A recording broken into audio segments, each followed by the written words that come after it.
Esperando finalmente o dia chegar. Eu gosto de final de ano, eu gosto do Natal, eu gosto do Ano Novo, essa data é boa, mas eu me recordo que uma das coisas que quando ainda criança era algo que eu ficava ali contando os dias, não era nem um aniversário. Eu fui criado não tendo muito aniversário, esses detalhes aí, e também nunca fui muito dessa coisa, né? Mas eu ficava animado, esperando o dia em que, de repente, algum tio era avisado, daqui tantos meses, um tio fulano, tanto lá de São Paulo, vai vir passar um tempo aqui no Mato Grosso. Aquilo eu ficava contando os dias, porque eu sabia que era uma festa grande, era um tempo prazeroso, era um tempo em que parava tudo que estava fazendo para ir pescar no rio, 2, 3 dias pescando, e aquela diversão toda, né? Então, certamente cada um tem aí e nutre, né? Algumas questões que são para nós um momento muito aguardado, um momento de expectativa, em que temos aí, né, toda a nossa energia aguardando aquele momento. Então, hoje nós iremos estudar um texto que conta um momento muito marcante na vida do povo de Israel. Foi o momento em que o povo estava para entrar na terra prometida. Então, o povo de Israel, formado a partir de Abraão, é um povo que lá naquele dia, para aquele homem, Deus fez uma promessa. Deus prometeu dar à sua descendência, que seria numerosa como as estrelas do céu, Deus prometeu dar uma terra. Deus prometeu abençoar aquele povo. Deus confirma isso para o seu filho Isaac, para o filho de Isaac, né, Jacó. Deus confirma isso ao povo de Israel. O povo de Israel caminha errante pelo caminho, né, na terra, sem ter ainda, né, a posse da terra. O povo de Israel, pela providência da mão do Senhor, desce ao Egito e passa 430 anos no Egito. Lá no Egito, o povo que quando chega, cerca de 70 pessoas, sai de lá por volta de 2 milhões de israelitas, de judeus. Sai do Egito, e a história nós conhecemos, através das 10 pragas que Deus derrama sobre o Egito, julgando o Egito, o Mar Vermelho se abre, e o povo atravessa, e chega do outro lado do mar, o deserto. O povo caminha por cerca de 40 dias no deserto, e chega às margens da terra prometida, da tão sonhada, da tão aguardada, da almejada, esperada terra que Deus havia prometido lá atrás para os patriarcas. E o povo chega, né, às margens dessa terra. Moisés ainda é o líder do povo de Israel, e Moisés tem o seguinte plano: nós vamos enviar para conhecer, para espionar esta terra, um representante de cada tribo de Israel. Israel era dividida em 12 tribos, os 12 filhos de Jacó. Então existia essa divisão. Então vamos nomear um líder de cada tribo de Israel. E vocês vão espionar essa terra, vão conhecer essa terra e nos tragam os relatos observados por vocês. E aí o povo volta. E quer saber o que aconteceu? Abra sua Bíblia para Números, capítulo de número 13.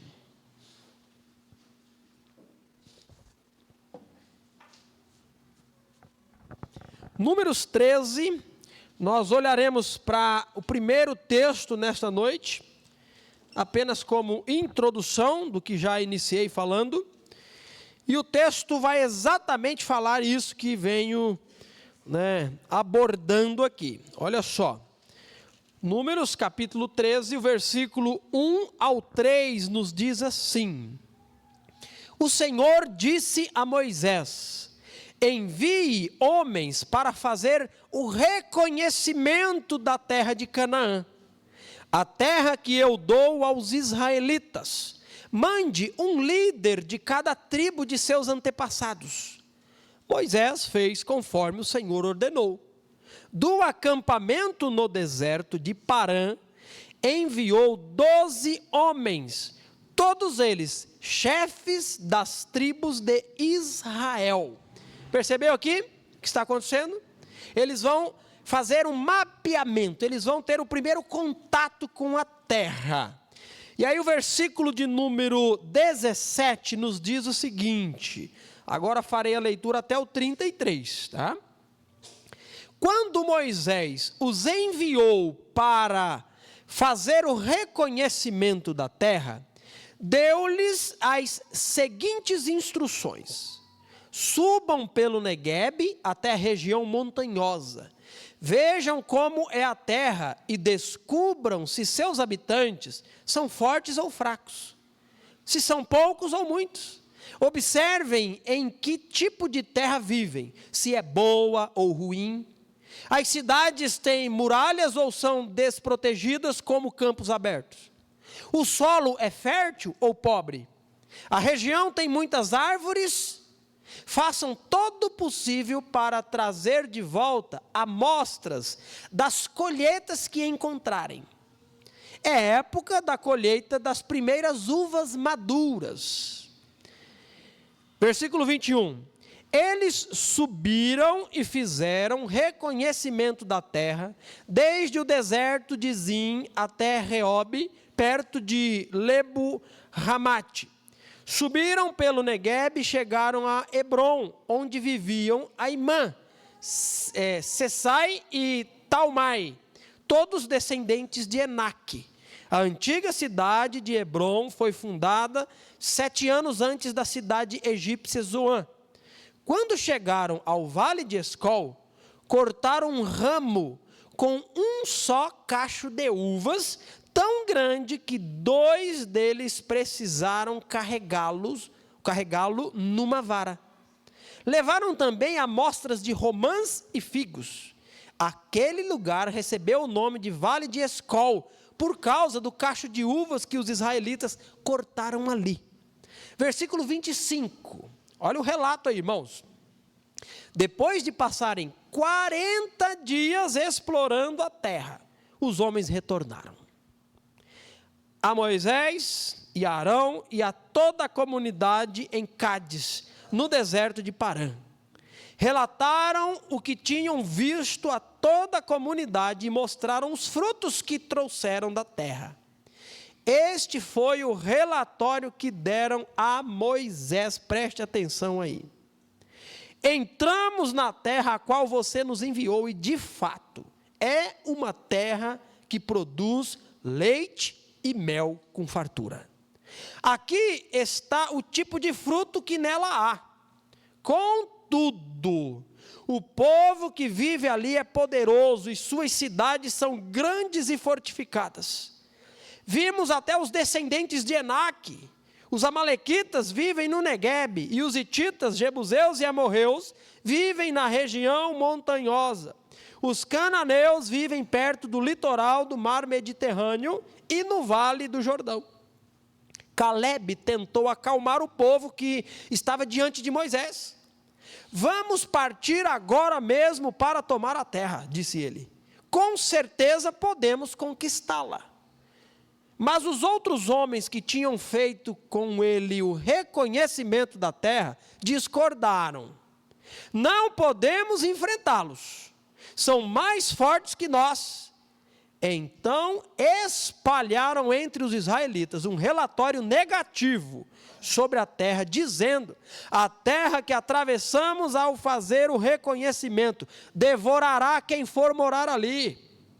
Todas as pessoas que vimos são enormes. Vimos até gigantes, os descendentes de Enaque. Perto deles, nos sentimos como gafanhotos e também era assim que parecíamos para eles. Esse é o relatório que o povo dá a Moisés e a todos os israelitas.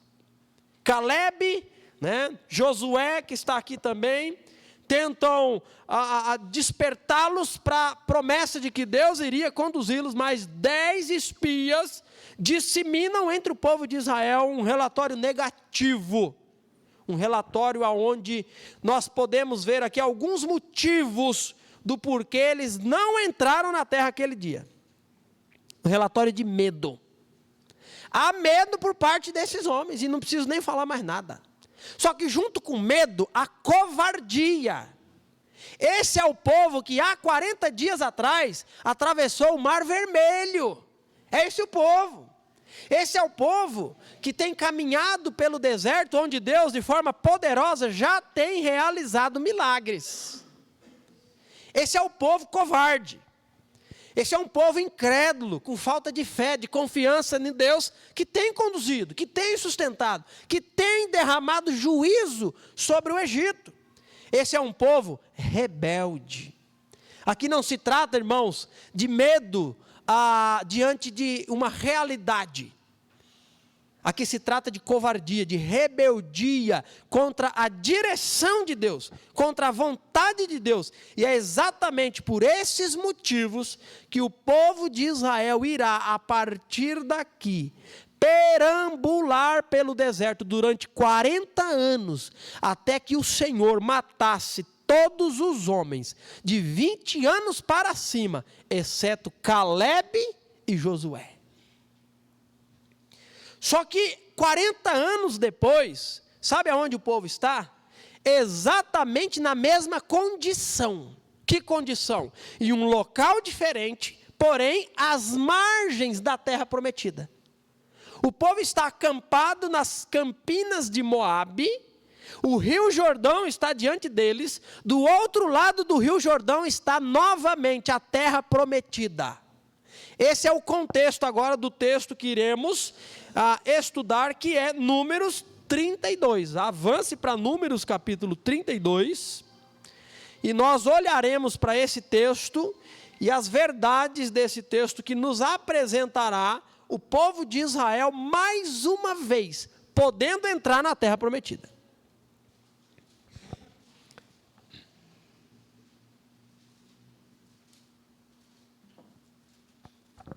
Está aí comigo? Números 32 nos diz o seguinte: as tribos de Ruben e Gade possuíam rebanhos enormes.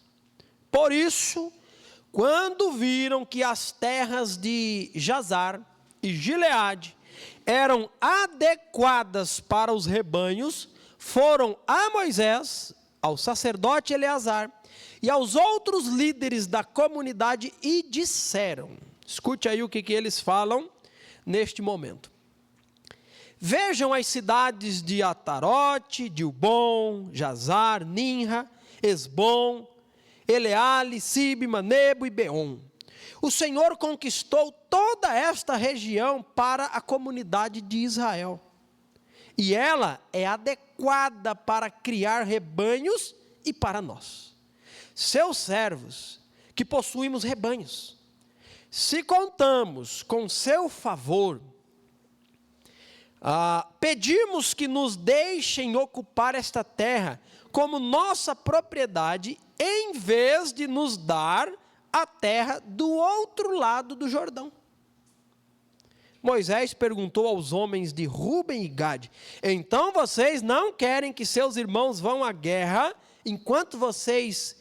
então vocês querem, que seus irmãos vão à guerra enquanto vocês fiquem aqui? Por que querem desanimar o restante dos israelitas de atravessar o rio para a terra que o Senhor lhes deu? Seus antepassados, e por isso li Números 13, seus antepassados fizeram a mesma coisa quando eu os enviei a Cades Barneia, para fazer o reconhecimento da terra. Depois que subiram até o vale de Escol, Moisés está lembrando do cacho de uva, né? E fizeram o reconhecimento da região, desanimaram os israelitas de entrarem na terra que o Senhor lhes dava. Por isso, a ira do Senhor se acendeu contra eles, e ele jurou: de todos aqueles que eu resgatei do Egito, ninguém com 20 anos para cima verá a terra que eu jurei dar a Abraão, Isaque e Jacó, pois não me obedeceram de todo o coração. As únicas exceções são Calebe, filho do Quenezeu Jefoné, e Josué, filho de Num, pois eles seguiram o Senhor de todo o coração. A ira do Senhor se acendeu contra os israelitas, e ele os fez andar sem rumo pelo deserto, durante 40 anos, até que toda a geração que havia pecado contra o Senhor tivesse morrido. Mas aqui estão vocês, uma raça de pecadores, fazendo exatamente a mesma coisa, acendendo ainda mais a ira do Senhor contra Israel.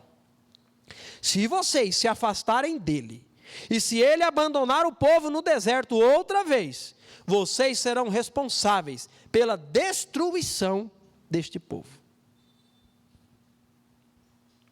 Isso é o que Moisés fala. E eu acho que Moisés não foi manso como eu fiz a leitura aqui. Mas olha o que este povo diz. Os gaditas, os rubenitas e a meia tribo de Manassés que faz parte aqui. Olha o que eles dizem no versículo 16. Eles se aproximaram de Moisés e disseram: queremos construir currais para os nossos animais e cidades para os nossos filhos.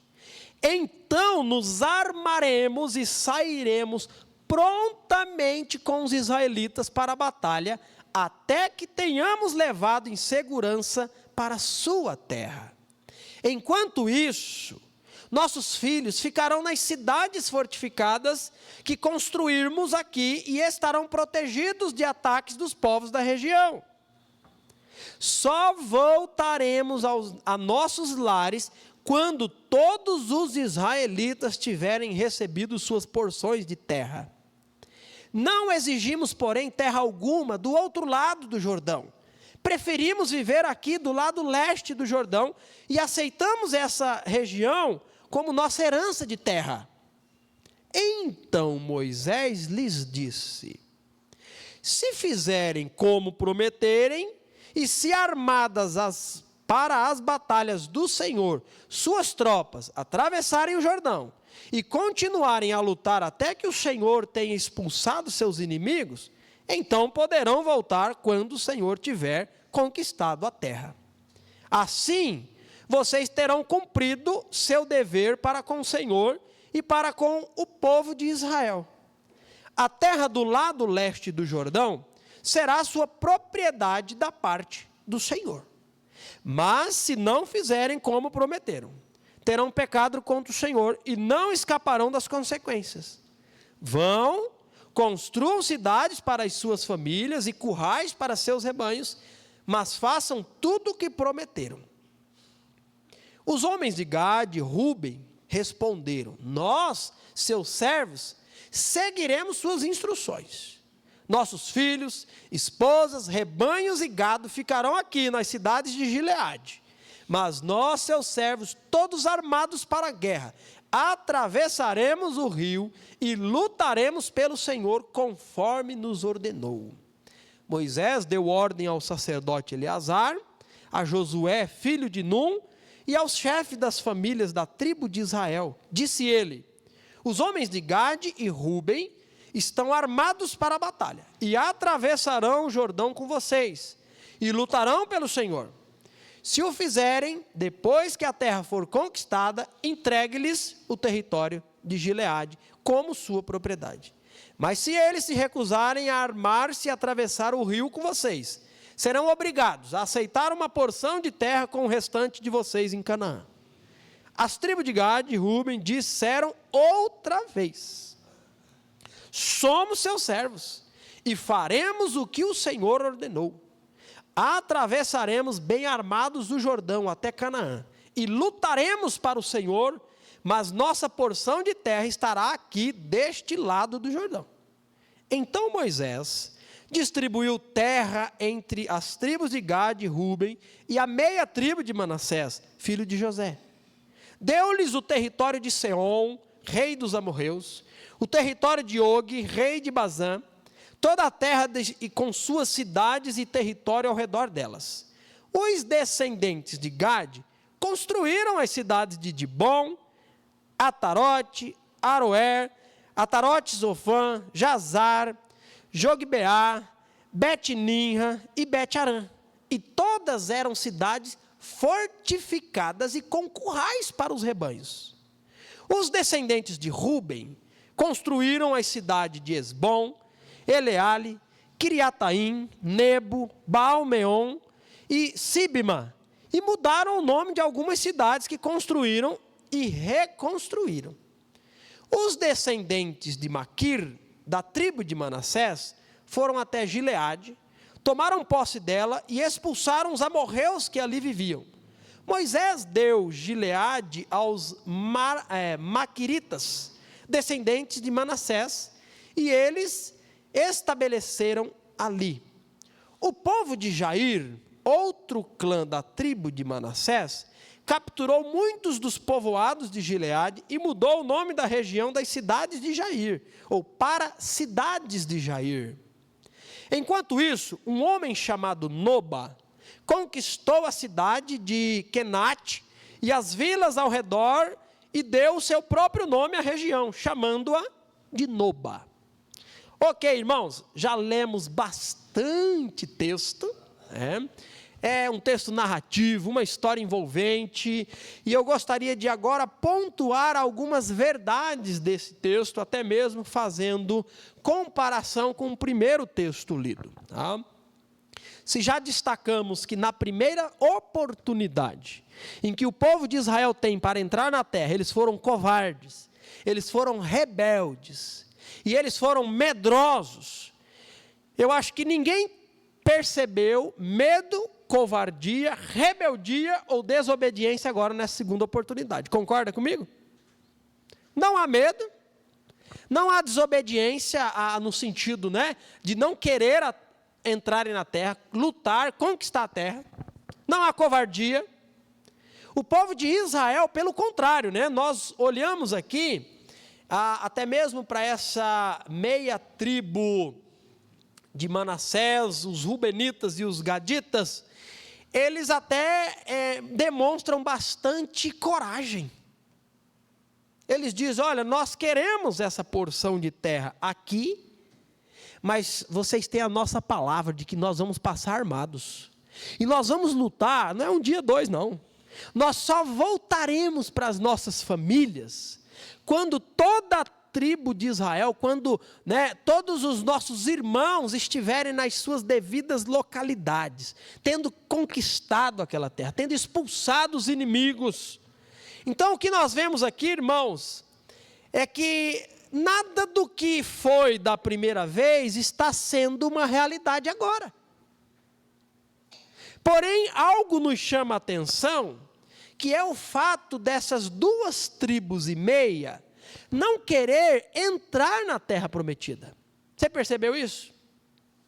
Eles caminham 40 anos no deserto procurando a terra, e quando novamente estão às margens da terra que Deus prometeu aos seus antepassados, aos avós aqui, aos bisavós, às gerações aqui, a terra que eles nunca haviam encontrado, quando eles chegam às margens dessa terra, algum problema está existindo que faz com que 2 tribos e meia não queiram entrar na terra. E qual que é o problema aqui? O capítulo 32, versículo de número 1, vai mostrar para nós aqui. Olha só, mais uma vez. Deixa aí, Filipão. 32, 1. As tribos de Ruben e Gade possuíam rebanhos enormes. Está vendo aqui o que está acontecendo? E aí, por causa dos rebanhos enormes que eles possuem, quando eles olham as campinas verdejantes, as planícies de Moabe, entendendo ser uma região propícia para a criação de gado, eles olham para Moisés, eles vão até a liderança do povo de Israel e dizem, meus irmãos, até aqui nós caminhamos juntos, mas nós queremos informá-los que o nosso local, tão aguardado, tão sonhado, tão esperado, tão almejado, vai ser aqui mesmo.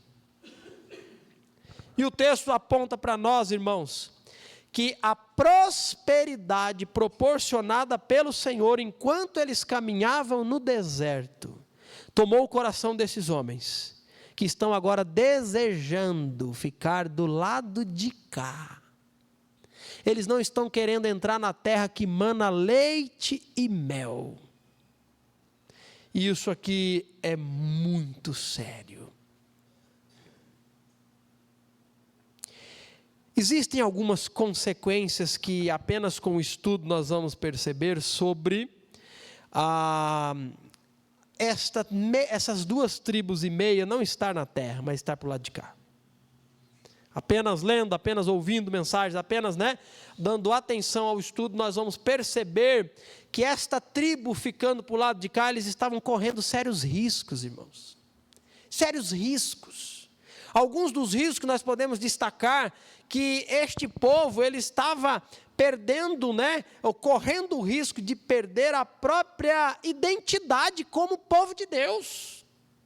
Porque Deus chama a partir de Abraão, este homem, para formar um povo, para este povo ser o seu representante na terra. Esse povo ia viver diferente dos demais. Esse povo, tinha costumes diferentes na sua vestimenta, na sua comida, na forma de adorar, tudo dando demonstrações. Este povo é diferente, porque este povo serve um Deus diferente. Este povo precisa ser santo, porque este povo serve um Deus que é santo. E o viver de Israel iria anunciar ao mundo que eles serviam o Deus verdadeiro. Então, quando essas 2 tribos e meia diz, nós não queremos ir para este lugar com vocês, eles estão correndo o risco de serem esquecidos. E, na verdade, a primeira coisa que aconteceu foi exatamente isso. Porque a história, a continuidade da história vai mostrar, principalmente o livro de Josué, que eles entram na terra, eles constroem as cidades, mas eles cumprem a promessa, eles entram na terra, eles vencem junto com os demais israelitas, todos os inimigos, eles entram e tomam posse da terra. E aí eles estão voltando, meus irmãos, que o Senhor vos abençoe aqui, nós vamos voltar para as nossas famílias. Sei lá quanto tempo durou isso, eu não fiz essa pesquisa, mas foi tempo. Chegou a hora de voltar em paz e seguro para casa. E eles voltam. E eu não sei como que corria tão rápido a notícia, mas quando eles estão para cruzar o Rio Jordão, eles param, eles conversam e eles tomam a seguinte decisão: nós vamos fazer o seguinte, nós vamos levantar um altar de pedras aqui, nós vamos levantar um monumento grande, vamos juntar pedras, vamos empilhar pedras, e essas pedras vão ter um significado.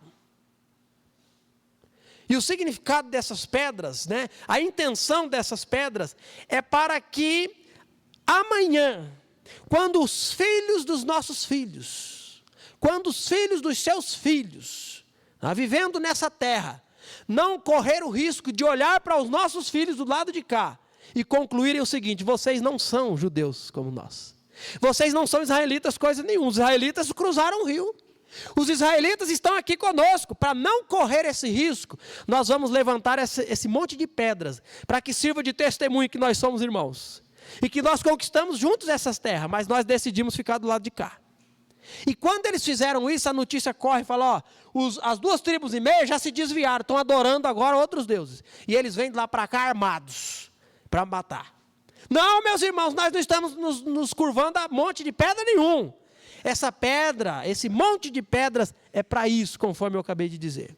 Então eles entram num acordo, deixam um monte de pedra e voltam para a casa de cá, e o outro cruza o Jordão e volta para a sua casa. Mas isso era uma realidade. O próprio povo de Israel conclui: nós corremos o risco de não mais ser reconhecido como povo de Deus. Segundo risco que o povo de Israel, as 2 tribos e meia, do lado de cá do Jordão, corria, era o risco de estar expostas, com mais fragilidade, aos perigos daquela terra. E sabe o que aconteceu com o passar dos anos? Aquelas 2 tribos e meia, está relatado em 1 Crônicas 5, do 18 ao 26, não precisa, Gabriel, esse eu só vou citar. Está relatado que aqueles homens eram de fato homens valentes de guerra. Ali tinha cabra macho, viu? Se você gosta dessa expressão, as 2 tribos e meia, do Rubenitas e Gaditas e Manassés, ali tinha gente para enfrentar mesmo. Mas esse texto de 1 Crônicas vai dizer que eles se prostituíram abandonando o Senhor e deixando os caminhos do Senhor. Começaram a servir outros deuses mais rápido. Claro, se apartaram da comunidade, se distanciaram. O esfriamento é mais rápido quando está ausente, irmãos.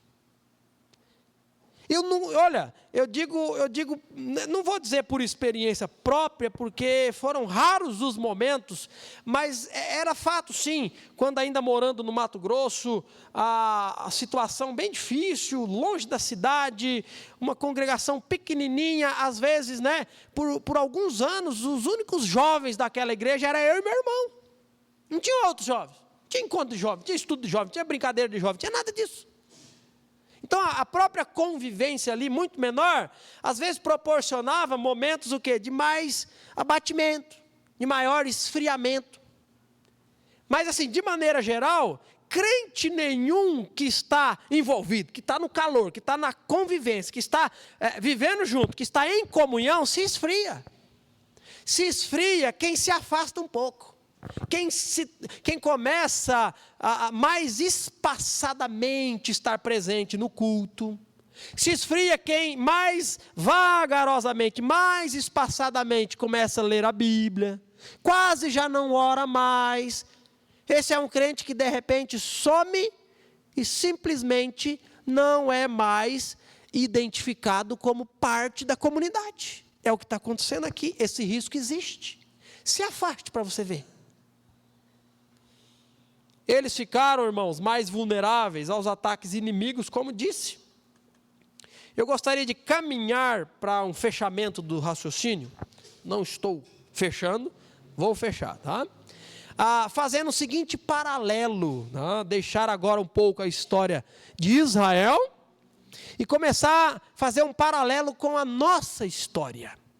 Nós não somos o povo de Israel, nós somos a igreja. Nós não estamos aqui caminhando, né? Nós não ficamos em um cativeiro egípcio. Nós não estamos caminhando esperando uma terra prometida fisicamente, mas a própria Bíblia irá traçar alguns paralelos entre a história de Israel e a história da igreja. Como, por exemplo, o povo de Israel, ele é resgatado do cativeiro egípcio nesse momento. A igreja é um povo que foi resgatado do cativeiro do pecado. Nós também estávamos escravizados, aprisionados, e o Senhor nos resgatou. A igreja, ela não caminha na esperança de ter uma terra física neste mundo, mas a igreja trabalha com a terra prometida, a tão sonhada Nova Jerusalém. E quantos dos nossos hinos que cantamos faz menção a essa verdade, de que nesse mundo nós estamos, assim como o povo de Israel no deserto, nós estamos perambulando, porque nós somos peregrinos e forasteiros. Nosso lugar não é aqui, conhece, né? Sou forasteiro aqui, em terra estranha estou, e aí vai. Eu avisto uma terra feliz, onde irei para sempre morar. Até mesmo hinos, né? Fazendo menção ao Rio Jordão. Quando o Jordão passarmos unidos. Há um paralelo entre a caminhada do povo de Israel, que sai do cativeiro egípcio, que perambula pelo deserto, mas que vai chegar na terra prometida, com a caminhada da igreja, resgatada do cativeiro do pecado, que de passagem nesse mundo nós estamos aguardando um dia, chegar não na terra que mana leite e mel, mas na cidade celestial, a qual não existirá nem mais o sol, porque a luz do Cordeiro iluminará a cidade. Nós estamos aguardando, irmãos. Mas o que é interessante nós aplicarmos para as nossas vidas é que existe um perigo constante de, assim como essas 2,5 tribos, o nosso coração começar a ficar emaranhado, apegado às coisas que nós conquistamos no deserto. Há um perigo. O perigo é o perigo de perder o foco. Esse perigo, ele é constante. quando saímos do cativeiro do pecado, nós não podemos perder o foco. Nós não podemos permitir que os bens materiais, que a projeção pessoal, que os prazeres deste mundo comecem lentamente a tomar mais e mais espaço no nosso coração, a ponto de repente os nossos esforços e a nossa concentração não mais estar na terra que um dia espero estarei, mas estarmos intertidos com as coisas que a traça corrói, que o ferrugem come e que o ladrão pode roubar. Você quer meditar sobre isso? Pense quando você era, talvez você é ainda, mas a maioria talvez não, mas pense quando você era um novo convertido. Como que era? Como que era o tempo dedicado a aprender, a ler? Como que era a questão de perguntar para o seu pastor, né? Eu enchia meu pastor de perguntas. Né? Isso, e aquilo, e aquilo, coisas que se eu só fizesse uma leitura um pouquinho mais para frente, eu já tinha resposta, mas antes de pensar, encontrar a resposta, eu já perguntava. Empolgado, encantado, apaixonado. Quando comecei a estudar, era um negócio alucinante, como que era maravilhoso ver as coisas, e como não era assim contigo? O evento mais marcante da semana era ou não era o domingo de estar na igreja, o dia de estar na igreja?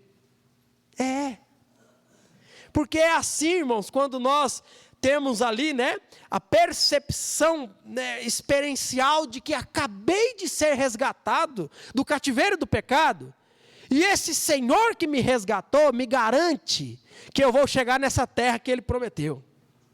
O pensamento, as ações, as motivações, o envolvimento com a causa de Deus, como povo de Deus, como igreja de Deus, é constante, é intencional, não é piloto automático, é intencional.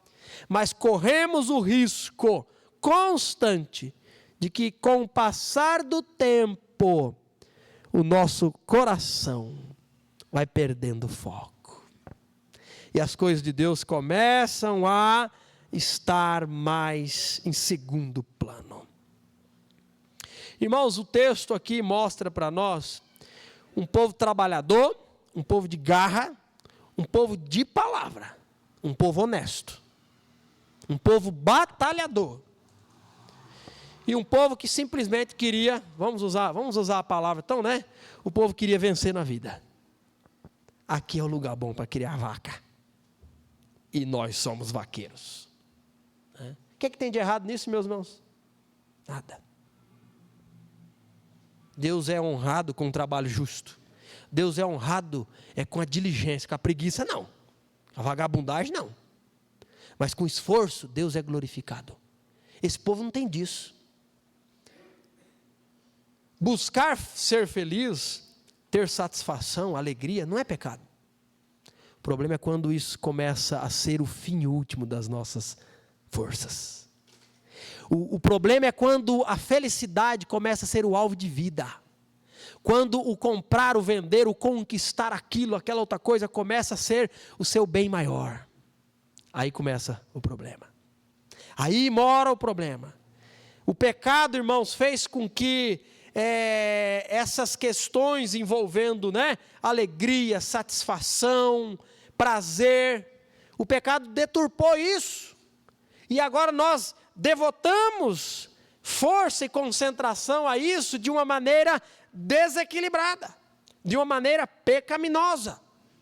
Um homem que experimentou tudo e um pouco mais, que foi Salomão, pode concluir no final da vida, tudo isso é vaidade. Tudo isso é como se corresse atrás do vento, é fútil. A vida sem Deus não faz sentido. E o povo de Israel, essas 2,5 tribos, estão abrindo mão de estar não apenas em uma terra fértil, não é esse o ponto. A terra mana leite e mel não é porque, né, agora como produtor rural eu posso falar algumas, né, porque o pH da terra era adequado. Porque os macros e micros nutrientes daquele solo eram e ainda são, né, os mais férteis do planeta. Isso não é o que descreve a terra que mana leite e mel, não é por isso. Aquela terra mana leite e mel porque a presença de Deus estava naquele lugar.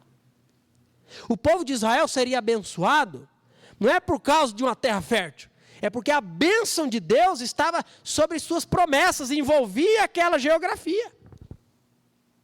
E o povo de Israel, essas 2,5 tribos, estão abrindo mão disso. Eu gostaria de fazer uma citação do livro de C.S. Lewis, o livro Peso de Glória. Ele diz o seguinte, abre aspas: se considerarmos as promessas pouco modestas de galardão e a espantosa natureza das recompensas prometidas no Evangelho, diríamos que o nosso Senhor considera os nossos desejos não demasiadamente grandes, mas demasiadamente pequenos.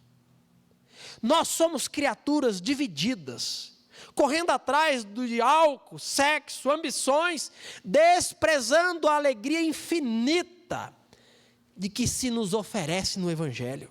Como uma criança ignorante que prefere ficar fazendo bolinhos de areia na favela, porque não consegue imaginar o que seria aceitar um convite para passar férias na praia. O problema de perder o foco é que nós começamos a correr atrás de coisas desse tamanho, enquanto a promessa de Deus e o que o Senhor nos oferece são coisas infinitamente maiores. Quando perdemos o foco, a nossa satisfação começa a ser pelos restos desse mundo. Quando o que o Senhor tem para oferecer é vida plena, e Ele diz vida que satisfaz. Nós ficamos envolvidos com coisas insignificantes e perdemos de experimentar nesta vida aquilo que será o maior tesouro do céu. O céu será toda essa beleza que a Bíblia descreve, não é porque lá tem a rua de ouro, não é porque lá tem um mar de cristal, não é porque lá tem a árvore da vida. O céu será glorioso e algo muito além do que hoje podemos imaginar, é porque no céu estará a presença permanente do Deus que nós servimos e poderemos ver. Isso é o céu. E essa presença de Deus nos é uma realidade plena, hoje, agora. Tem uma música muito bonita, dizendo que a alegria do céu, ela começa aqui. Não é reservado só para lá. A alegria do céu, a satisfação de pertencer a esse Deus, irmãos, é algo para nós agora.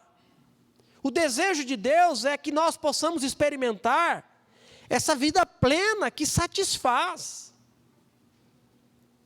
É o que Paulo vai dizer em Colossenses capítulo 3. Se vocês já ressuscitaram com Cristo, então pensem nas coisas do alto. Busque as coisas do alto. Viva baseado nas coisas do alto, porque não somos desse mundo, não pertencemos a esse mundo. O nosso desafio é vivermos no deserto, mas não permitir que o nosso coração se enraize com os materiais do deserto. Viva no deserto, mas tenha os seus olhos na eternidade. Perdermos o foco, nós corremos sérios riscos. Se distanciarmos do povo de Deus, da comunhão e da convivência, se distanciarmos da palavra de Deus, nós estaremos, irmãos, envolvidos em coisas até mesmo louváveis a Deus, como, por exemplo, o trabalho. Mas permitiremos que o trabalho seja tão precioso que não mais miraremos naquilo que Deus diz, essa é a sua nova caminhada, a sua realidade. Ou o passeio, o lazer, ou os objetivos pessoais. Cuide para que o foco não seja perdido. E somente a palavra de Deus é quem nos ajuda a manter o foco. Eu gostaria de encerrar nesta oportunidade. Temos um tempinho. Cadê? Imagina, Veva, o Gabriel, 500 e alguma coisa do cantor cristão, Eu Avisto uma Terra Feliz. A senhora consegue tocar ele? Não? Será que a Giovana pode?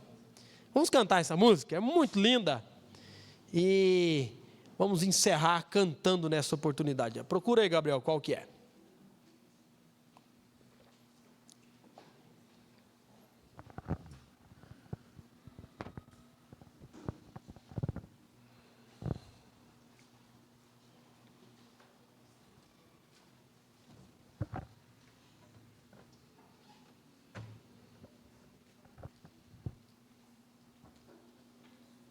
Show, Gabriel?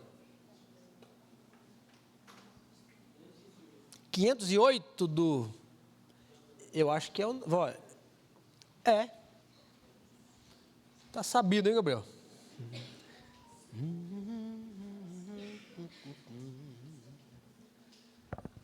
Creio que é conhecida, assim, essa música, né? Vamos cantar. Que o Senhor traga à sua mente, ao seu coração, enquanto cantamos, de repente, alguns aspectos em que você precisa ajustar o foco, né? Diminuir um pouquinho, acertar a rota, corrigir outro pouco, para que o nosso coração não venha a ser tomado pelas coisas desse mundo. Um navio, ele não precisa se desviar muito, né, na sua rota, para não chegar no seu destino. Se ele aqui, do lado de cá do oceano, desviar milímetros da rota traçada, ele vai chegar lá em outro continente. Que o Senhor nos ajude a manter a reta e o foco. Vamos cantar, Eu Avisto uma Terra Feliz.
A pergunta que eu faço antes da oração: você faz parte desse povo que está caminhando para um dia chegar nessa terra feliz?